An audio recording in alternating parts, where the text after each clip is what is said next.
تعالوا نعمل مع بعض عصير مقوي للمناعة طعمه حلو قوي. نعمل مع بعض عصير جزر بالبرتقان وعصير بنجر بالبرتقان، وممكن نعمل ميكس ما بين التلاتة هيبقوا تحفة. انا حبيت بس اوريكم الفكرة كل واحدة منفصلة، وفي الاخر خالص هنحطهم على بعض. اصلا الجزر بالبرتقان والبنجر بالبرتقان بيبقوا طعمهم حلو قوي، وناس كتير بتبقى خايفة تجرب البنجر بالذات وتقول لا طعمه مش هيبقى حلو، بس هو حاجة كده تحفة، وطبعا مقوية للمناعة جدا في الفترة اللي احنا فيها دي.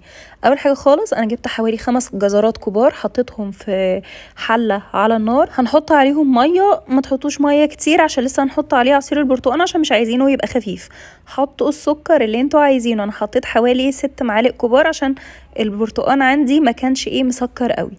نفس الكلام حطيت البنجر، قطع بنجر صغيرة، حوالي بنجرية صغيرة خالص او نص بنجراية، قطعتها مكعبات صغيرة، حطيتها في شوية مية صغيرين وحطيتها على النار تتسلق زي ما حطيت الجزر مع المية مع السكر على النار عشان يتسلقوا مع بعض لغاية ما يبوشوا تماما ويبقوا يعني مستويين جدا. هنبدأ نجيب معانا بقى العصارة بتاعة البرتقال بتاعتنا، سواء الكهرباء سواء اليدوية، او ممكن اللي ما عندوش لا ده ولا ده ممكن يقشر البرتقال كويس قوي ويشيل القشر الابيض اللي عليه ويضربه في الخلاط وبعدين يصفيه. هنجيب الجزر بتاعنا بعد ما استوى تماما وبرد، هنبدأ نضربه يا اما بالهاند بلندر يا اما نحطه في الخلاط نضربه كويس قوي، نضربه كويس بالمية بتاعته بكل حاجة ماشي.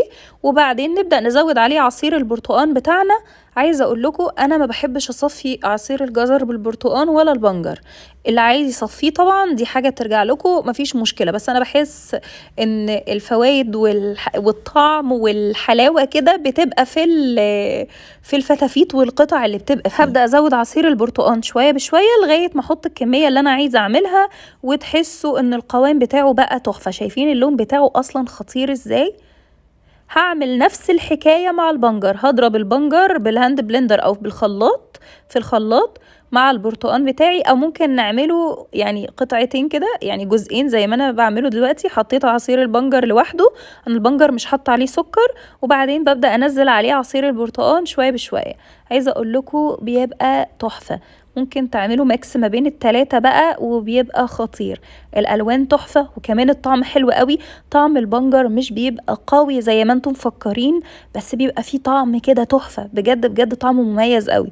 طبعا لو مش عايزين البنجر يبقى قوي او طعمه واضح، ممكن تاخدوا قطعة من البنجر او قطعتين صغيرين تستخدموها بس بحيث ان هي تدي فايدة وتدي لون حلو قوي للعصير بتاعنا. شايفين المنظر؟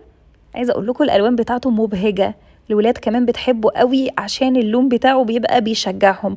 قدموه في كوبايات حلوة مع شاليمو عشان تخلوا الولاد ينجذبوا ليه اكتر وياكلوا حاجات هما ممكن ما ياكلوهاش او يشربوها، يعني دي فكرة كده بتبقى حلوة قوي. هنا كنت بوريكم العصير منظره عامل ازاي في الشمس تحفة.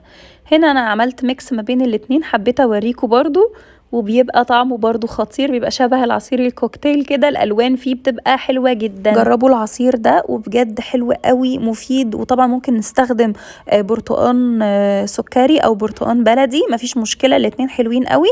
وطبعا السكر على حسب راحة كل واحد. لو عجبكم الفيديو ما تنسوش تعملوا له شير. باي.